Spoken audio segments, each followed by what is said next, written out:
Ang maiinit na balitang dapat niyong tutukan sa One North Central Luzon ngayong Webes. Exclusive. Ex-mayor na sangkot sa viral video. Humingi ng paumanhin sa mga hindi natuwa sa kumalat na video clip. Agnanakaw sa isang tindahan sa Pampanga. Sa pool sa CCTV. Dahil sa init, ilang taniman sa Hilaga at gitnang Luzon natutuyo na. At ang Golden Retriever na tila cute na alarm clock ng kanyang fur mom.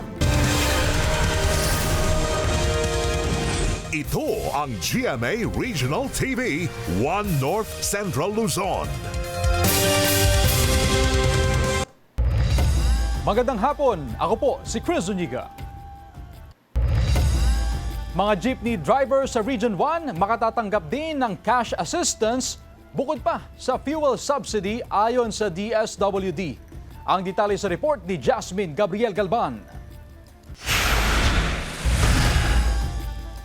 Sa magkasunod na linggong oil price rollback, kahit papaano raw nadagdagan ng kita ng mga tsuper sa Pangasinan. Pero kulang pa rin daw ito, lalo na kung may pamilyang umaasa sa kita ng isang tsuper. Inanunsyo ng Department of Social Welfare and Development na maliban sa mga tricycle driver na tumatanggap ng 5,000 pesos cash relief assistance, tatanggap din ng parehong halaga ang mga jeepney driver sa Region 1. Tinatapos lang daw ang pamamahagi ng cash assistance sa mga tricycle driver at agad ding isusunod ang mga jeepney driver. Nagsimula na rin po kami makipag-ugnayan sa LTFRB tungkol po doon sa listahan ng drivers ng mga iba-ibang modes ng public transport na maaari din natin mabigyan ng cash relief assistance. Ang halagang ito makatutulong daw sa pangangailangan ng mga tsuper. Mas maganda sana ma'am kung matutupad lahat, no? Lahat ng driver makakakuha. Kaso kung mayroong problema, merong driver na hindi makakakuha. Sabi nila, hindi raw qualified. Malaking bagay nga po, ma'am. Ang tanong, ma'am, kailan? Binigyang diin din ng DSWD Field Office 1 na diretsyo at tanging mga jeepney driver ang mabibigyan at hindi ang mga jeepney operator. Sa ngayon, ang una talagang nakakaramdam ng sakit ay yun pong mga drivers. Yung operators po kasi nakakakuha pa sila ng income. Yung driver, significantly to, affected talaga yung kanilang kita. Kasama si Ron Alice Niedo, Jasmine Gabriel Galban, One North Central Luzon. Posibleng tumaas pa ang pamasahe sa eroplano dahil sa pag-akyat ulit ng fuel surcharge. Pinakamataas sa kasaysayan ng bansa ang pagsampa nito sa Level 19 ayon sa Civil Aeronautics Board. Epektibo ito mula April 16 hanggang 30, 2026.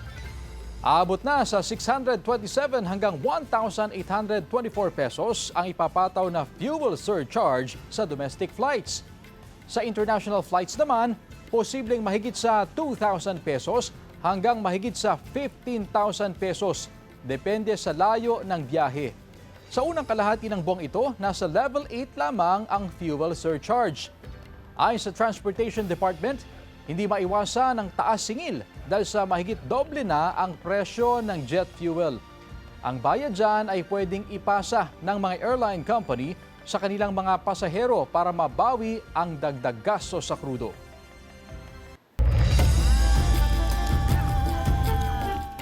Ex-mayor na sangkot sa viral video humingi ng paumanhin sa mga hindi natuwa sa kumalat na video clip. Nakatutok, CJ Torida, exclusive. Iginiit ng dating alkalde ng Alakapan, Cagayan na si Harry Florida na walang katotohanan ang mga kwento hinggil sa nag-viral na video sa social media. Sa video, makikita ang isang lalaking humahabol sa sasakyan. Isa raw itong insidente ng gas and run. Pero wala itong katotohanan ayon sa dating alkalde. Hindi siya nagpakarga ng gas at hindi rin aniya tinakbuhan ang sinasabing gas attendant na makikitang humahabol sa sasakyan.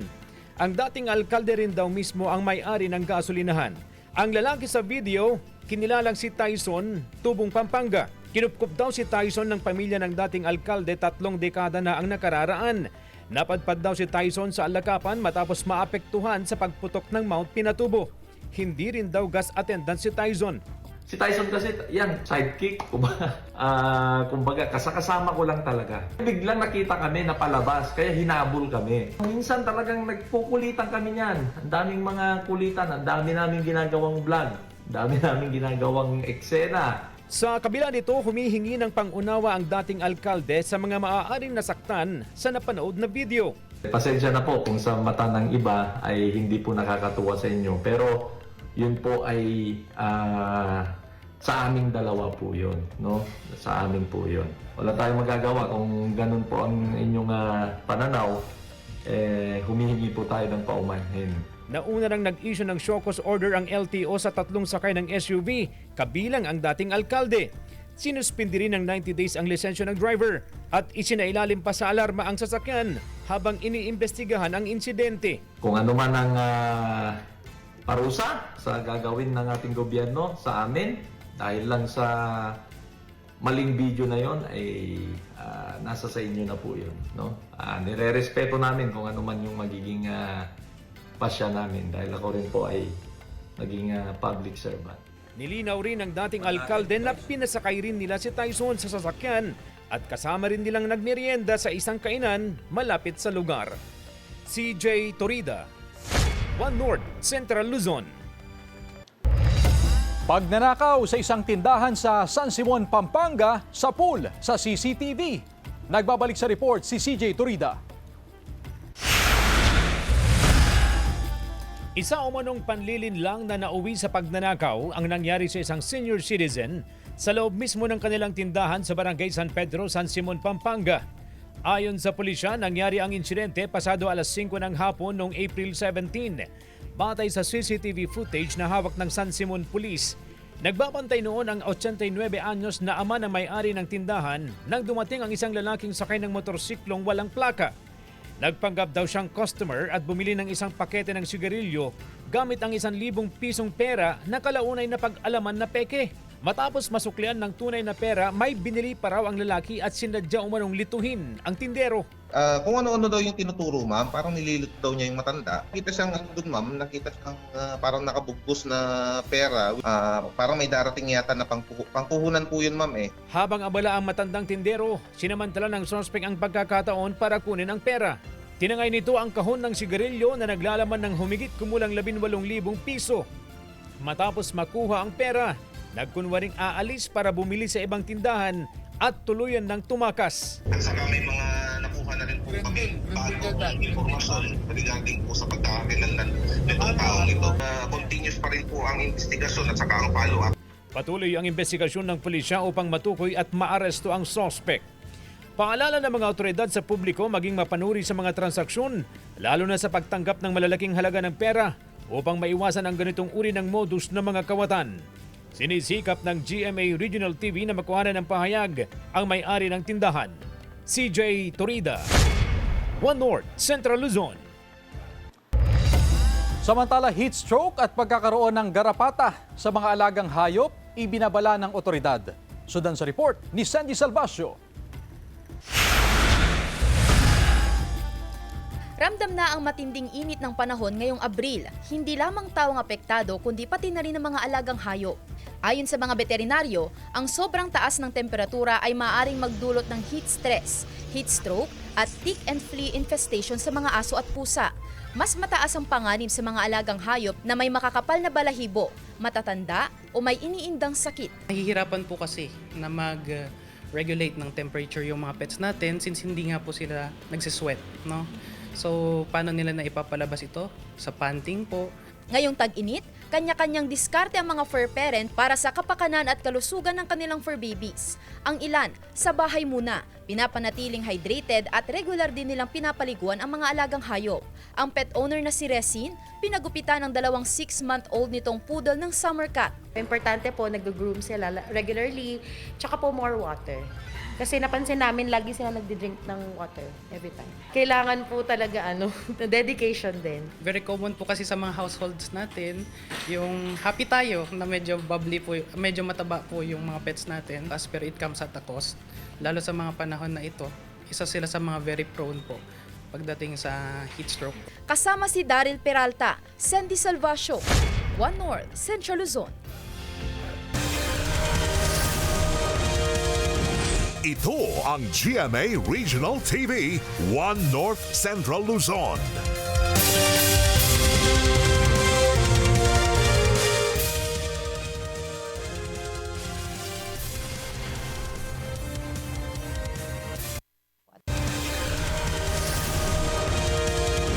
Ito ang GMA Regional TV 1 North Central Luzon.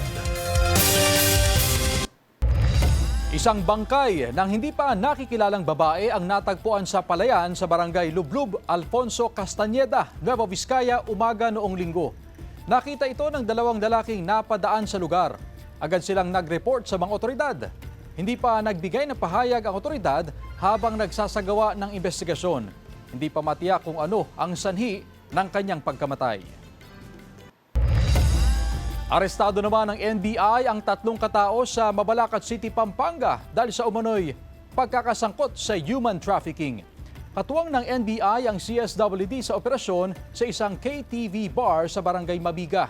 Kabilang sa mga inaresto ang may-ari ng bar, floor manager at cashier. 21 individual ang nasagip sa operasyon na umano'y biktima ng human trafficking. Nasa pangangalaga na sila ngayon ng CSWD. Maharap sa kaukulang reklamo ang mga naaresto. Wala pa silang pahayag. Low water pressure mula sa mga gripo ng Pamana Water hinaing ng ilang residente sa Dagupan City. Yan ang balitang tinutukan live ni Sandy Salvacio. Sandy? Chris, isa ang Barangay Lasip Grande na concern areas ng Pamana Water Dagupan, kaya naman malaking hakbang sa kanila ang pagpapatayo ng bagong pumping station para sa mas maayos na supply ng tubig dito sa syudad. Halos wala na raw pampaligo sina Larry sa kanilang bahay sa Barangay Lasip Grande, Dagupan City dahil sa kakaunting tubig na lumalabas sa kanilang mga gripo tuwing umaga at tanghali. Ang kanilang problema sa mahinang supply ng tubig umaabot hanggang hapon. Gabi na raw kung maranasan nila ang malakas na water pressure. Kaya mga bandang alas 7, halos wala nang tumuturo ng tubig. Tapos sa bandang hapon naman, doon lang medyo lumalakas talaga. Pero bihira, pag malakas na ang tubig, nag-iipon na lang kami sa drum.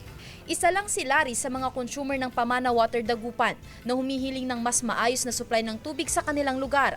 Dahil dito, nagsagawa ng pag-aaral ang pamunuan ng Pamana na nagbunsod sa pagpapatayo ng bagong water pumping station sa barangay. Ito pong Lasip Grande, isa po ito sa kung minsan nagkakaroon po ng low pressure. Lalo na po sa pag umaga, sabay-sabay yung gamit.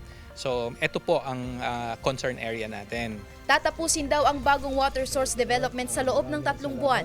Ang proyekto, hindi lang pakikinabangan ng Barangay Lasip Grande dahil palalakasin din daw ang water supply sa mga kalapit na barangay hanggang sa downtown area. Kahit sapat po yung tubig, kung minsan pagka po El Nino, nagdadoble, halos 50% ang addition sa demand. Kaya po kahit po wala na tayong problema sa pressure tuwing umaga, ang kagandahan po, meron tayong reserve na mga pumping station. Sana ma'am, oo ma'am, para yung mga consumer naman hindi mahirapan sa mga pagdating sa tubig, ganyan. Chris, target pa ngayon ng Pamana na magpatayo pa ng bagong pumping station sa Lukaw at sa ilan pang mga barangay, partikular itong mga island barangay dahil sa nararanasan ngayon na pagtaas ng demand sa tubig. Chris? Maraming salamat, Sandy Salvacio. Natutuyo na ang ilang taniman ng mais at mani sa Dilasag, Aurora. Yan ang balitang tinutukan ni CJ Turida. Dahil sa epekto ng tag-init, halos matuyo na ang ilang tanim na mais sa Dilasag, Aurora. Apektado rin ang ilang tanim na mani. Nangangamba ang mga magsasaka sa pagkasira ng mga pananim kung titindi pa ang nararanasang mainit na panahon. Nalalanta na rin ang ilang tanim na talong sa Lawag City, Ilocos Norte. Hirap ang mga magsasakang patubigan ng mga tanim dahil sa kakulangan ng supply ng tubig. Magastos daw kung gagamit sila ng water pump dahil sa mataas na presyo ng gasolina. Natutuyo na rin ang balon at imbakan ng tubig na ginagamit ng mga magsasaka sa barangay Bulbulala, Bintar, Ilocos Norte. Kakaunti na lang ang nakukuha sa balon at tuyong-tuyo na ang small farm reservoir. Nangangamba ang mga magsasaka dahil marami raw ang nakikinabang dito para mapatubigan ang mga pananim na tabako. Wala na, maliliit kasi wala namang pangdilig. Kaya nga ganitong kalalaki yung mga tanim namin ng mga iba-ibang klaseng produkto dito. Bumabad na rin ang antas ng tubig sa San Cristobal Dam sa Sarat, Ilocos Norte. Marso pa raw nang mag-umpisang bumaba ang antas ng tubig sa dam. Nakatenga ang mga sakahan sa ibaba ng dam na umaasa sa supply ng tubig mula rito. Talagang tuyo-tuyo na kasi mainit ang panahon. Hindi na po abot. Mas mababa na yung tubig kaya wala nang papunta dun sa mga sakahan. CJ Torida, One North, Central Luzon. Sa kaugnay na balita mga kapuso, ayon sa Pag-asa, posibleng hagupitin ang ating bansa ng 9 hanggang 17 pang bagyo mula Mayo hanggang Oktubre. Posibleng may pinakamaraming bagyo na maitatala sa buwan ng Hulyo at Agosto. Paalala ng ahensya, kahit konti ang inaasahang bagyo sa huling bahagi ng 2026, may tsansang lumakas ang mga iyon bilang typhoon o super typhoon. Sa ngayon, walang bagyo o low pressure area sa loob o labas ng Philippine Area of Responsibility. At sa gitna ng nagbabantang El Nino sa mga susunod na buwan, patuloy ding pinaghahandaan ang tumitinding init sa mga susunod na araw. Patuloy ang pag-iral ng ridge ng high pressure area at easterlies. Kahit mainit at maalinsangan, nananatili ang tsansa ng ulan sa ilang lugar. Sa datos naman ng Metro Weather, may tsansa pa rin ng kalat-kalat na ulan sa ilang bahagi ng Ilocos Provinces, Cordillera at Cagayan Valley. Posible ang ulan sa iba pang bahagi ng bansa. House-to-house delivery ng libreng birth certificate isinasagawa ng Calasiao LGU, katuwang ang PSA. Sundan sa report ni Joel Fernandez. Nag-iikot sa mga barangay sa Calasiao, Pangasinan ang Municipal Civil Registry Office, katuwang ang PSA, para mag-house-to-house deliver ng birth certificates sa mga residenteng nag-apply sa kanilang tanggapan. Kabilang dito ang mga senior citizen, PWDs at mga bata. Nagkaroon po kami ng Memorandum of Agreement po na pinirmahan po ng Mayor po ng Calasiao at saka ng PSA po. Yung project po na ito is naglalayon po na maparehistro po yung mga hindi pa po nakarehistro yung mga birth certificate po nila para po magkaroon po sila ng pagkakakilanlan. Kasi yung birth certificate po yung parang pangunahing kailangan po. Ang 17 anyos na estudyanteng si Dayan, tuwing ay hinahanapan siya ng birth certificate sa paaralan. Kaya laking tuwa niya sa naturang proyekto. Nagkaroon po ako ng libreng birth certificate and PSA po. Tapos dineliver din po sa bahay namin. Layunin nitong mai-register ang mga residente para magkaroon ng pagkakakilanlan at makapag-avail sa mga serbisyong alok ng gobyerno. Ang kagandahan po nito ay dinideliver po natin sa bahay-bahay. Bali, kasi ang gusto po ng ating municipal mayor ay i-deliver po sa mismong tao. Lalo-lalo na po yung mga senior citizens po, mga PWDs. Kasama si Henry Duminsil, Joel Fernandez, One North, Central Luzon.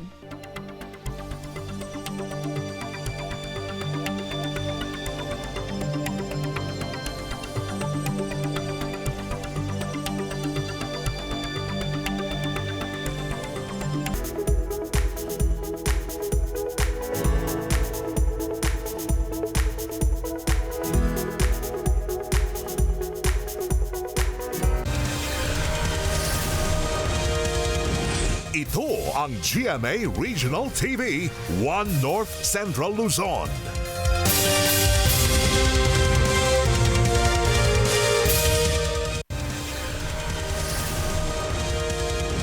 Ito ang GMA Regional TV, One North Central Luzon.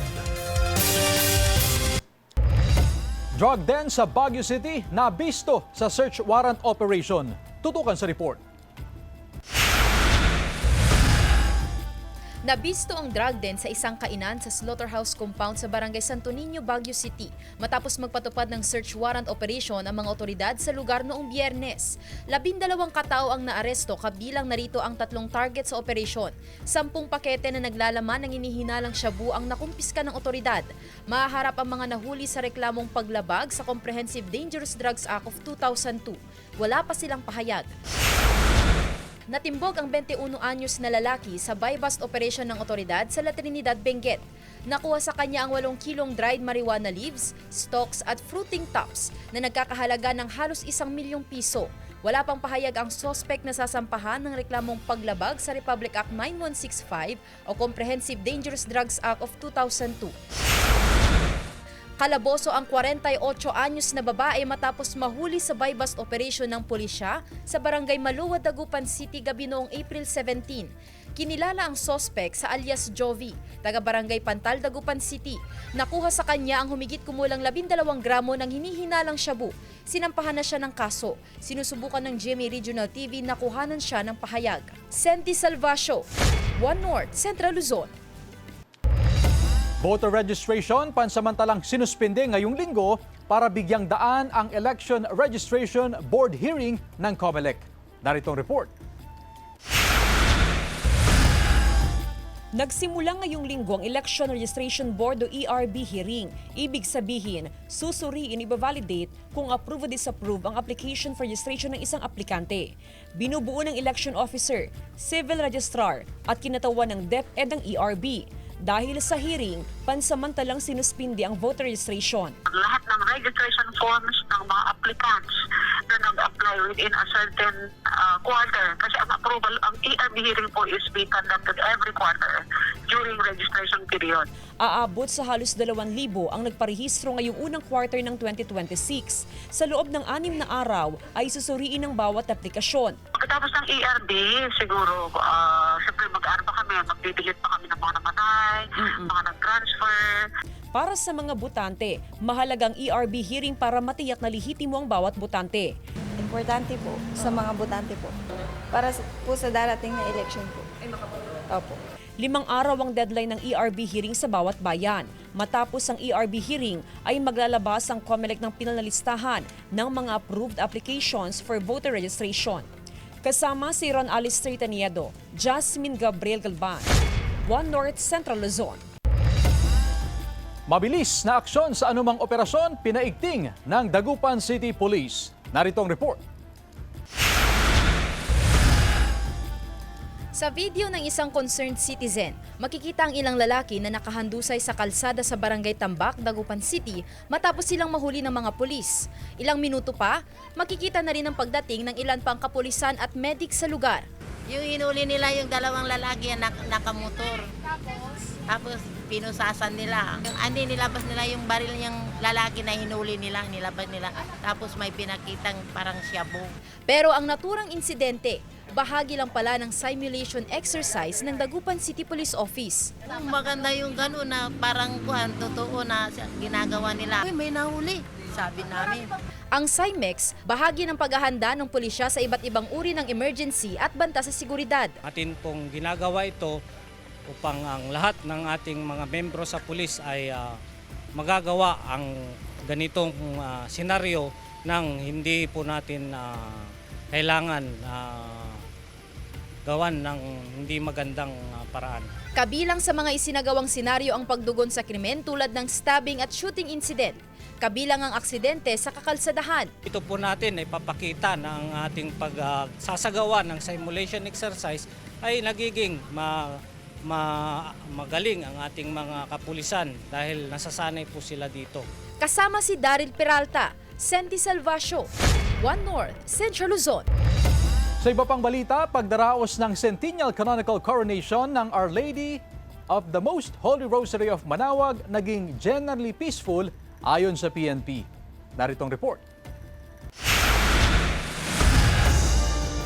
Matagumpay ang selebrasyon ng Centennial Canonical Coronation ng Our Lady of the Rosary of Manaoag kahapon. Mula sa reenactment ng 1926 Canonical Coronation sa umaga hanggang sa Pontifical Mass ng hapon na pinangunahan ni Lingayen Dagupan Archbishop Socrates Villegas. Maaring sa ngayon habang fiesta ng Manawag, mabigat at malalim ang inyong pinagdadaanan.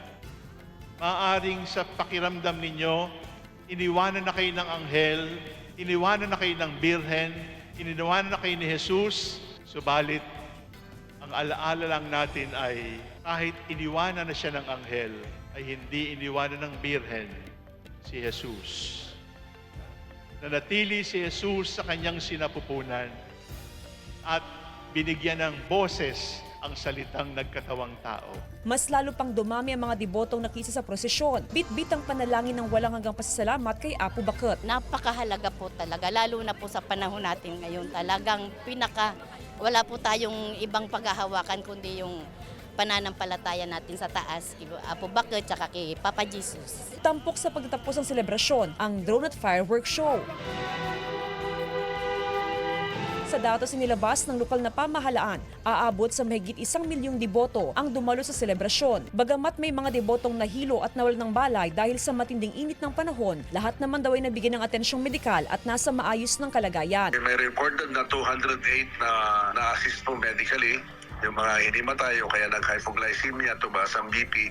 But they're all okay. Doon pa lang sa level ng mga medical stations ay nakamanage naman na sila. Sinilabas na press release ng Pangasinan Police, maayos, payapa at tahimik ang naging selebrasyon ng makasaysayang Centennial Canonical Coronation. Walang naitalang anumang insidente. Lubos ang pasasalamat ng LGU at ng pamunuan ng Minor Basilica sa lahat ng mga tumulong para sa matagumpay na selebrasyon. Ganon din ang pasasalamat sa mga debotong nagtiis at nagsakripisyo para ipakita ang malalim na debosyon sa Inang Maria. Kasama si Ron Alistair Taniedo, Jasmine Gabriel Galban, One North Central Luzon.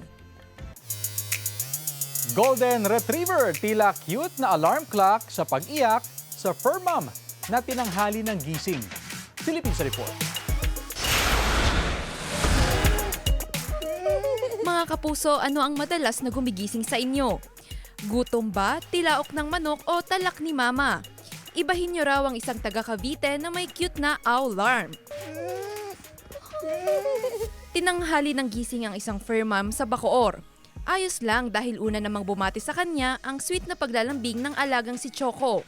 Pagiging clingy raw ang number 1 quality ng kanyang Golden Retriever. Kahit matutulog lang, miss na miss agad ang amo. Kinagigiliwan online ng isang tsuper na kasama ang kanyang fur baby sa pamamasada sa Imos, Cavite. Literal na barker kasi ang eksena ng fur baby na si Apple na nasa front seat. Kwento ni Youth Cooper John Patrick Cabilleza, biglang tumalon papasok sa jeep si Apple na parang hinintay na makarating ang kanyang fur parent. Kwento ng anak ng jeepney driver sa GMA News, malapit talaga kay Apple ang kanyang tatay na nakasama niya rin sa dating tinutuluyang terminal. Ikinatuwa naman ng netizens pati ng mga pasahero sa jeep ang eksenang yan. Jewel Fernandez, One North Central Luzon. Samantala, mapapanood niyo po ang episode na ito at iba pang pinakahuling lokal na balita sa official website ng GMA Regional TV, www.gmaregionaltv.com. Pwede rin kayo bumisita sa aming official YouTube channel, GMA Regional TV, at i-click ang subscribe button para sa pinaka-maiinit na balita mula sa mga rehiyon. At yan ang mga pinakamalaki at pinakahuling balita sa Hilaga at Gitnang Luzon. Maraming salamat mga kapuso, pati na ang mga kapuso natin abroad. Ako po si Chris Zuniga. Kami ang GMA Regional TV, One North Central Luzon. Walang kinikilingan, walang pinoprotektahan. Noon at ngayon, serbisyong totoo.